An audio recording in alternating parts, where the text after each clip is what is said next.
আইফোনের কিস্তির টাকা পরিশোধ নিয়ে বাবার সঙ্গে তীব্র বাদানুবাদের পর পাহাড় থেকে পড়ে বাবা, ছেলে ও মায়ের মর্মান্তিক মৃত্যু হয়েছে। ভারতের মহারাষ্ট্রে ছত্রপতি সন্তাসিনগরে ঘটে যাওয়া এই ঘটনায় সামাজিক যোগাযোগ মাধ্যমে ছড়িয়ে পড়েছে একটি হৃদয় বিদারক ভিডিও। পুলিশ ও ভারতীয় সংবাদ মাধ্যমের প্রতিবেদন অনুযায়ী নিহত তরুণের নাম কুনাল। তিনি একটি আইফোন কিনেছিলেন। ফোনটি ইএমআই বা কিস্তির টাকা পরিশোধের জন্য পরিবারের কাছে অর্থ চাইছিলেন তিনি। সর্বশেষ কিস্তির টাকা দেওয়া নিয়ে বাবার সঙ্গে তার তীব্র কথা কাটাকাটি হয়। এক পর্যায়ে ক্ষুব্ধ হয়ে কুনাল বাড়ি থেকে বের হয়ে তিসগাঁও এলাকার একটি পাহাড়ে চলে যান। খবর পেয়ে তার বাবা মুরলীধর চন্দ্রগুড়ে বা মা সঙ্গীতা সেখানে ছুটে যান।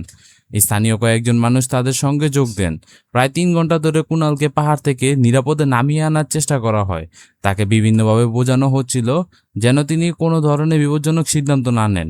পুলিশের ভাষ্য অনুযায়ী ঘটনাস্থলে একটি ভিডিওতে দেখা যায় কুনাল পাহাড়ের কিনারায় দাঁড়িয়ে আত্মহত্যার হুমকি দিচ্ছিলেন। তখন সেখানে থাকা এক ব্যক্তি তাকে মায়ের কথা মনে করিয়ে দিয়ে বেঁচে থাকার অনুরোধ করেন, কিন্তু কুনাল জানান তিনি আর বাঁচতে চান না। পরিস্থিতি আরও ভয়াবহ হয়ে ওঠে দুপুরের দিকে। প্রায় দুপুর 1টার সময় কুনালকে বোঝাতে তার বাবা পাহাড়ের কিনারায় উঠে তাকে ধরে নিচে নামানোর চেষ্টা করেন, কিন্তু সেই সময় দুজনে ভারসাম্য হারিয়ে ফেলেন। এরপর বাবা ও ছেলে পাহাড়ের নিচের গিরিখাতে পড়ে যান। চোখের সামনে স্বামী ও ছেলেকে নিচে পড়ে যেতে দেখে মা সঙ্গীতাও অত্যন্ত মর্মাহত হয়ে পড়েন। কিছুক্ষণ পর তিনিও পাহাড় থেকে ঝাঁপ দেন। পরে ঘটনাস্থলে উদ্ধার অভিযান চালিয়ে 3 জনের মরদেহ উদ্ধার করেন পুলিশ। ঘটনাস্থলেই তাদের মৃত্যু হয়েছে বলে জানানো হয়েছে। পুলিশ মরদেহগুলো ময়নাতদন্তের জন্য পাঠিয়েছে। এ ঘটনায় একটি মামলা করা হয়েছে এবং ঘটনার বিষয়ে পরবর্তীতে আইনি প্রক্রিয়া চলছে।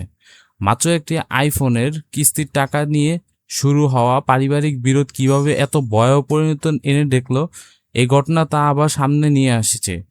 একই সঙ্গে সংকটের মুহূর্তে পরিবারের সদস্যদের পাশে থাকায় এবং বিপদে থাকা কাউকে দ্রুত সহায়তা দেওয়া গুরুত্ব স্পষ্ট হয়েছে।